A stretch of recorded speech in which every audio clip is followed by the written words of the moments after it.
Sounds right.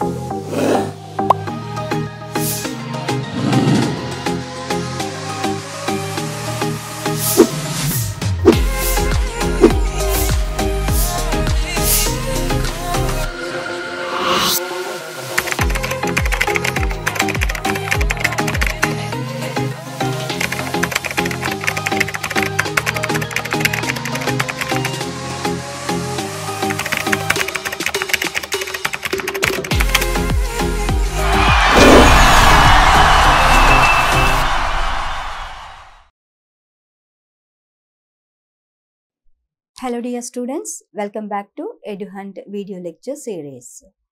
We have finished the first part of neural control and coordination. In this second part, we are going to explain, describe whatever are the different sensory organs. So we have 5 sense organs.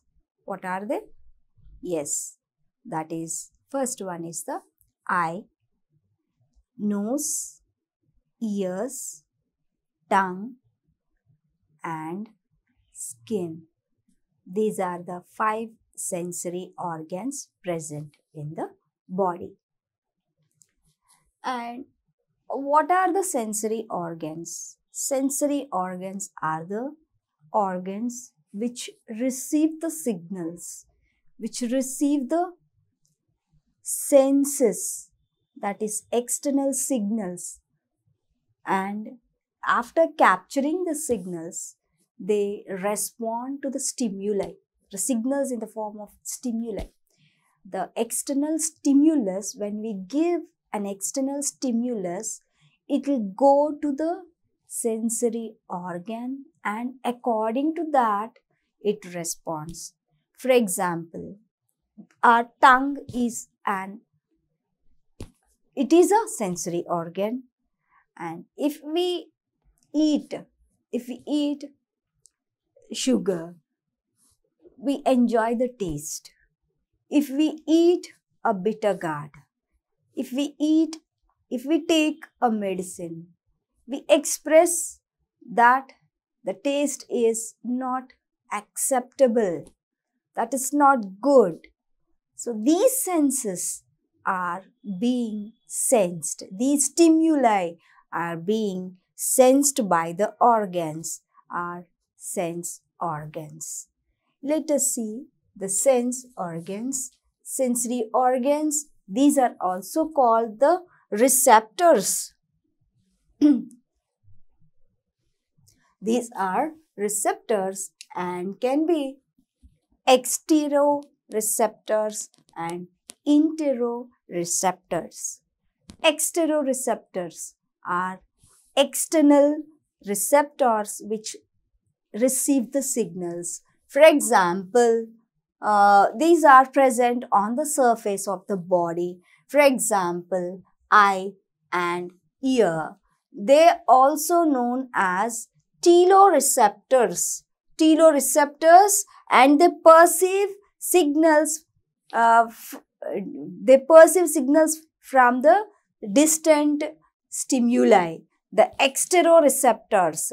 For example, eye and ear are the exterior or extero organs or exteroreceptors. They are present on the surface of the body and they perceive signals from or stimuli from distant places. That is, we can see with our eye to a distant place.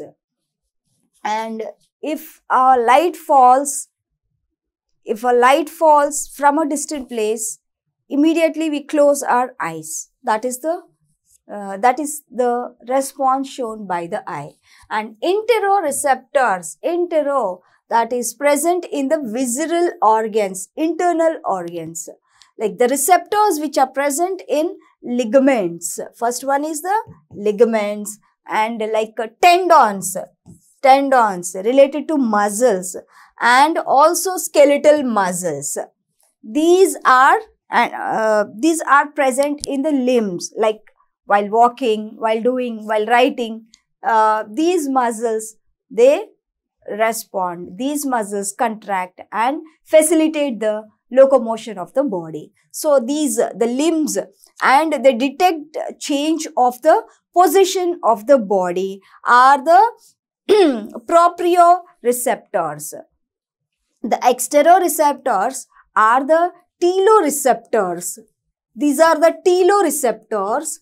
They operate, they perceive the different stimuli from a distant place. But in case of the receptors which are present in the visceral organs of the body, internal to the body, like skeletal muscles, tendons and muscles, ligaments of the limbs, they detect the change when they are in contact, and they facilitate the body locomotion. And also these are called proprioreceptors. Proprioreceptors, these receptors are sensory for the detection of the even earthquake. Let us see various stimuli and the receptors concerned to these stimuli. Light. If light is the stimulus, the receptor which receives the light are called the photoreceptors, and if it is the pressure, it is called the baroreceptor, and if it is the sound, it is called the auditory receptor, and taste, gustatoreceptor, and cold, frigidoreceptor, and gravitational force, the receptor is georeceptor. Georeceptor is the gravitational force. If the stimulus is gravitational force, the receptor is georeceptor. And if it is a pain, if the signal or stimulus is the pain, then aldosteroreceptor is the analgesic, that is related to pain. So aldosterone receptors are the receptors which respond to the pain.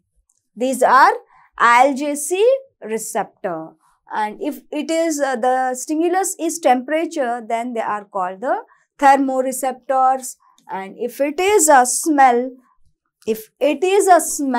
then it is called the olfactory receptor, like nose, they are present in nose. And if it is touch, our skin senses the touch. So that is called thigmoreceptor or tangoreceptor. Thigmoreceptor or tangoreceptor. In plants, like they, whenever the climbers, especially the plants, climbers, whenever there is a support, they try to climb up the support. They have some thigmoreceptors, and these kind of movements are called thigmonastic movements. Thigmonastic. Like that, thigmo is related to touch. And water current, rheoreceptor, and warm or hot, caloreceptor, and electric current, galvanoreceptor, and balance, statoreceptor. These are the various stimuli and receptors that receive the stimuli. Let us see the sensory organ, that is human eye. First sense organ, that is human eye. It is the photoreceptor because it captures the light, and with the help of light, we are able to see the objects in front of us. So the photoreceptor, eye is the photoreceptor organ. And which part of eye is photoreceptor? Actually, the retina part of the eye. Retina part of the eye is the photoreceptor. Actual part is the actual receiving signals by the retina. And what is the origin of this eye? It is ectomesodermal in origin. Ectomesodermal, that is, some parts of the eye are ectodermal in origin. For example, retina and other parts originate from the mesoderm. So, the origin is ectomesodermal in origin. Eye's origin is ectomesodermal, and purely ectodermal parts, I mentioned that retina, yes, that retina, even the lens, conjunctiva and iris muscles are purely ectodermal in origin. And the photoreceptor part, that is retina in the eyes of the vertebrates, that developed from the nervous epithelium. So that is why it is like it projects and it grows as an outgrowth of the diencephalon. So in such cases it is called the inverted. It is inverted. Okay, inverted. In case of invertebrates, the eyes of retina develops from the skin epithelium, dermal epithelium. In case of human, it develops from the nervous epithelium. But in case of invertebrates, it develops from vertebrates. It develops from nervous epithelium. It is inverted. But in case of invertebrates, it develops from, the retina develops from skin, that is dermal epithelium, and it is not inverted. It is not inverted. And what are the three different coatings of the eye?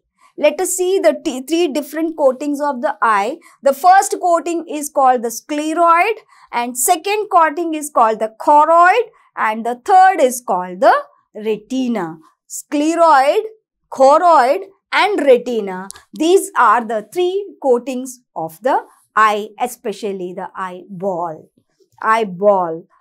Which we, with the help of eyeball, we watch, we look, we see, and we move our eyeball in like this, side, up, down, like this. And the first coat is the sclerotic coat or the scleroid. It is outermost coating of the eyeball and develops from the mesoderm. And choroid, it is the middle layer and it also develops from the mesoderm. And the internal, the last layer is the retina, which develops from ectoderm. Unlike scleroid and choroid, retina is ectodermal in origin. There are the three coatings of the eye: scleroid, choroid and retina. Scleroid and choroid are the first two layers which develop from the mesoderm. But the retina is the inner layer and it develops from the ectoderm. And then this is the picture.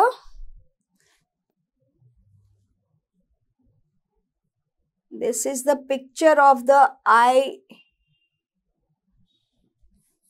This is the picture, and the various parts of the eye. While explaining the anatomy of eye, I describe each and every part of eye. The first is scleroid part, where it is sclera. Here it is the white colored region. It is mentioned sclera or scleroid. It consists of white fibrous tissue. That is why it is white in color. And the anterior 1/6 part of this is the scleroid, and anterior 1/6 part of the visible part, which is externally present, is transparent in nature, and it is called the cornea. This is the cornea. Out of this is the scleroid part. Out of this part, this is the scleroid. This is the scleroid part, and out of this part, the 1/6 part of the scleroid, 1/6 part of the scleroid is external and visible and is transparent, called the cornea. This is the cornea. Cornea is the part of scleroid part, and it is made up of white fibrous tissue. Fibrous tissue is a connective tissue. So with this tissue it is made of, and anterior part, 1/6 part is transparent called the cornea, and the rest of the part, that is 5/6 part of the eyeball, is the major part, and it has 6 extra muscles, ocular muscles, because ocular is related to vision. So ocular muscles, 6 extra ocular muscles are present in this region. And what are the 6 ocular muscles? Out of 6, 4 are rectors, and the remaining 2 are oblique muscles. Yeah, 4 are rector and 2 are oblique muscles, which are attached to the sclerotic coat and help in movement of the eyeball, because these are muscles. Muscles always, the muscle contraction help in movement, locomotion. So movement, that is like this, it is the movement, and locomotion is moving from one region, one place to another. So the muscles are the key structures which help in movement and locomotion. Even in the sensory organs, the ocular muscles and rectus muscles, these are the sclerotic muscles. They help in movement of the eyeball. And the second part is choroid. It is also called as uvea. Uvea, it is pigmented, that part is pigmented and highly vascularized. Highly vascularized is nothing but blood supply is present to the choroid part, that is uvea. Choroid part has high blood supply, vessels are present. You can see vessels, vitreous part, even vessels, they may be not clear in this picture. And unlike the scleroid part, it is incomplete. It is not complete. You can see it is not complete. And anterior region, it forms a ciliary body here. This is the anterior region where the ciliary body is present, and iris also present here. Iris. Here in this section, in this picture, you can see the iris part. This is the iris part. As I mentioned, it is pigmented and highly vascularized. Nerves and even vascular nature comes from vessels. Vessels are connected to the this part, choroid part, and the choroid part which has iris, which is also supplied with vascular connection, and the part is incomplete. It is present in the anterior part and incomplete, and you can see the ciliary.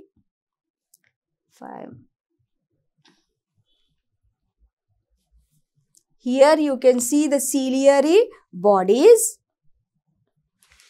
yes, called, and even iris also present. In the same part, in the choroid only, pupil along with the iris, pupil is present. Pupil and opening for transmission of light, that is light entry. Pupil supports the entry of the light, and it is present in the center of the iris. Iris is the black eyeball-like structure. It is pigmented, and center of the iris, there is another structure called the pupil, through which the light enters. And the eye color is the color of the iris. Mana iris blue color lo unte blue eyes antaru. So, black ga unte black eyes, brown ga unte brown eyes. Like that, the iris color బట్టి I colour అనేది ఉంటుంది. It is pigmented. Don't forget that it is pigmented. But the sclerotic part, scleroid is white color, but iris, the choroid part have iris which is pigmented. Iris color ni batti mana eye color anedi untundi. Not the white part, the pigmented part that decides the color of the eye. And iris has two types of muscles, and one is the circular muscle and second is the radial muscle. The circular muscles, the contraction of these circular muscles in bright light, that is daylight, bright light constrict the pupil and reduces the amount of light that passes through the retina. It restricts the amount of light. It decides how much of light should be carried or to be passed into the retina. That is by the contraction of the circular muscles. Circular muscles, where they are present? In the iris. Iris has two, it is supplied with two different muscles. One is the circular muscle and second is the radial muscle. Circular muscles operate when the light is bright. Under bright light, the circular muscles contract and decides the entry of the light through the retina. And radial muscles, they operate during the dim light and it dilates the pupil. Called the mydriasis. Mydriasis to increase the amount of light passing through the retina. Ophthalmologist is a doctor who operates or who deals with the eyes and eye diseases.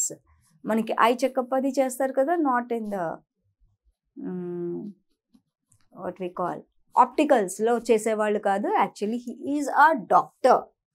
Ophthalmology is the branch that deals with the study of eye. Okay, eye and disorders in eye, vision. He uses atropine to dilate the pupil. To dilate the pupil. Why to dilate the pupil?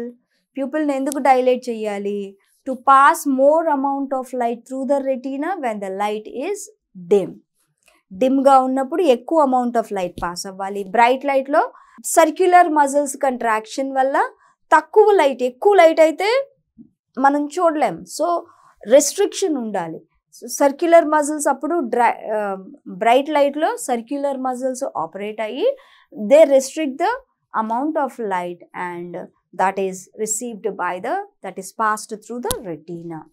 And ciliary body, which secretes aqueous humor, which provides nourishment to the lens and also the cornea, because they do not have the blood supply. Lens ki gaani cornea ki gaani blood supply ledu. Blood supply unte vasculature ఉంటుందని అంటాము. So nourishment అవుతుంది. Blood supply లేదు కాబట్టి it should be nourished with the help of aqueous humor.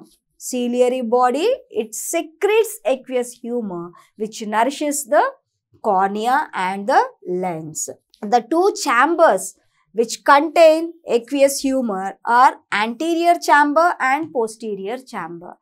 Anterior chamber ante between cornea and iris untundi, and posterior chamber iris ki lens ki madhyalo untundi. I'll show you.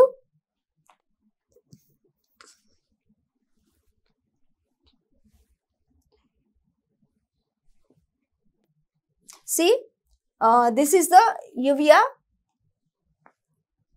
and it is cornea. In between the cornea and the iris, it is called the anterior chamber, and between iris and the lens, that is the posterior chamber. And this is aqueous humor which is secreted by the cornea, ciliary body, which helps in nourishment of the cornea. So cornea is nourished by aqueous humor which is secreted by ciliary bodies.